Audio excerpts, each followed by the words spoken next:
Hello साथीहरु नमस्ते स्वागत छ तपाईलाई technicalpk.com च्यानलमा। आज मैले इमो को यस्तो ट्रिक को बारेमा बताउने छु। इमो को नयाँ फ्युचर इमोले अहिले नयाँ अपडेट गरेको छ त्यो तपाईहरुलाई म जानकारी गराउँछु र इमो का दुई तीनटा सेटिङ आज तपाईहरुलाई म सिकाउने छु यस भिडियोको मार्फत। ती दुई तीनटा सेटिङ को जानकारी गराउनु भन्दा पहिला मेरो सानो रिक्वेस्ट रहेको छ तपाईहरुले त्यो काम गर्नुपर्ने हो। त्यसको लागि साथीहरु तपाई युट्युब मा गइसकेपछि भिडियो का तल रातो बटनमा सब्स्क्राइब को बटन देखिँदैछ, यसमा टच गर्नुहोस्। यसमा टच गरिसकेपछि तपाईले छेउमै घण्टी देख्न सक्नुहुन्छ। यो घण्टीलाई पनि टच गर्नुहोस्। लौ त साथीहरु सुरु गरौँ। त्यसको लागि साथीहरु तपाई आफ्नो मोबाइलमा रहेको प्ले स्टोरमा जानुहोस्। प्ले स्टोरमा गइसकेपछि माथि सर्च बारमा सर्च गर्नुहोस् इमो। तपाईले यहाँ देख्न सक्नुहुन्छ आइसकेको छ। इमो आइसकेपछि तपाईको मोबाइलमा अपडेट देखाउन सक्छ। तपाईले अपडेट गर्नु भएको छैन भने अपडेट गर्नुहोस्। मैले अलरेडी अपडेट गरिसकेको छु। अपडेट गरिसकेपछि तपाईले ओपन गर्नुहोस्। ओपन गरिसकेपछि तपाईले माथि देख्न सक्नुहुन्छ WhatsApp। इमोले अहिले नयाँ अपडेट ल्याएको छ। तपाईले इमो देखि तपाईले त्यो माथि देख्न सक्नुहुन्छ WhatsApp पनि चलाउन सक्नुहुनेछ। त्यसको लागि साथीहरु तपाईले यसमा टच गर्नुहोस्।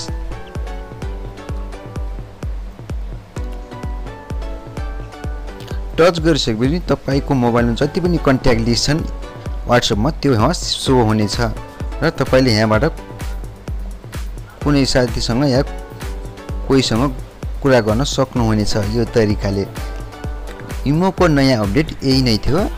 तपाईले देख्न सक्नुहुन्छ। तपाईले यहाँ देख्न सक्नुहुन्छ WhatsApp। यहाँ देखि तपाईले साथीसँग कुरा गर्न सक्नुहुन्छ। अब दोस्रो सेटिङ रहेको छ।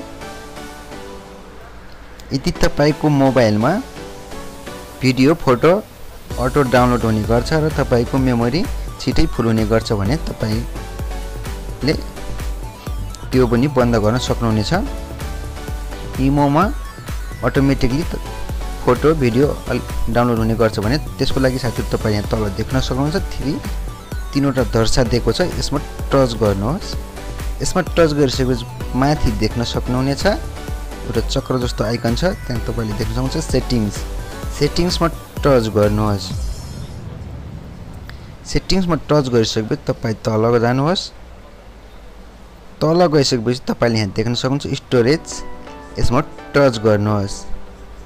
तपाईले यहाँ देख्न सक्नुहुन्छ स्टोर फोटो स्टोर भिडियो।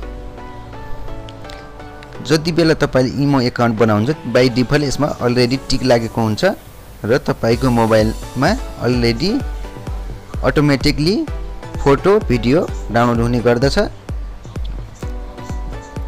त्यसको लागि साथीहरु तपाईले बन्द गर्नको लागि तपाईले यहाँ छेउमा एउटा बक्स देख्न सक्नुहुन्छ। यो बक्समा टिक लागेको छ।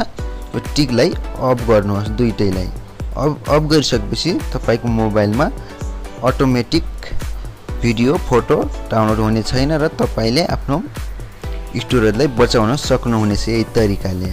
अब दोस्रो सेटिङ रहेको छ इमोमा रिङटोन कसरी चेन्ज गर्ने। त्यसको लागि साथीहरु तपाईले यहाँ फेरि तीनवटा धर्सा देख्न सक्नुहुन्छ यो कुनामा। यसमा टच गर्नुहोस्। यसमा टच गरिसकेपछि तपाईको मोबाइलमा यस्तो खाली इन्टरफेस खोलेर आउँछ। तपाईले यहाँ देख्न सक्नुहुनेछ सेटिङ्स। सेटिङ्समा टच गर्नुहोस्। सेटिङ्समा टच गरिसकेपछि तपाई तल जानुपर्ने हुन्छ। तल गइसकेपछि तपाईले यहाँ देख्न सक्नुहुन्छ कल सेटिङ्स का तल रिङटोन्स। यसमा टच गर्नुहोस्। टच गरिसकेपछि तपाईको मोबाइलमा यस्तो खाली इन्टरफेस खोलेर आउँछ। तपाईले यहाँ देख्न सक्नुहुन्छ थुप्रै खाले रिङटोनहरु शो भइसकेको छ। यिनी मध्ये तपाईले कुनै पनि एउटा चुज गरेर रिङटोन राख्न सक्नुहुनेछ। देख्न सक्नुहुन्छ यिनी सबै रिङटोन हुन्।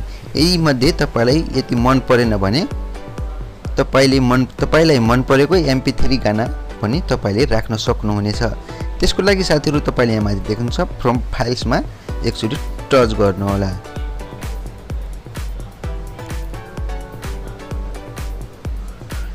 लोडिङ हुँदैछ।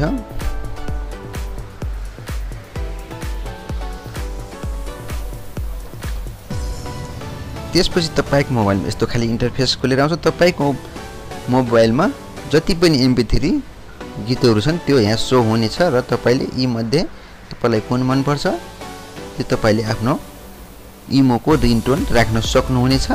तपाईले यहाँ देख्न सक्नुहुन्छ यी थुप्रै मध्ये तपाईलाई कुन मन पर्छ त्यही अनुसार तपाईले मैले यही राखे तपाईले देख्न सक्नुहुन्छ। तपाईले यसरी नै आफ्नो मोबाइलको रिङटोन चेन्ज गर्न सक्नुहुन्छ। आजलाई भिडियो यति नै थियो। तपाईलाई कस्तो लाग्यो यति मन परेमा लाइक कमेन्ट शेयर गर्नु नभुल्नु होला र यस च्यानलमा नयाँ हुनुहुन्छ भने टेक्नोलोजी भिडियो हेर्नको लागि सब्स्क्राइब गर्नु भएको छैन भने भिडियोको तलपट्टि रातो बटनमा सब्स्क्राइबको बटन देखिँदैछ त्यसमा टच गरेर छेउमै आएको घण्टीलाई टच गर्नु होला। हवस् त धन्यवाद।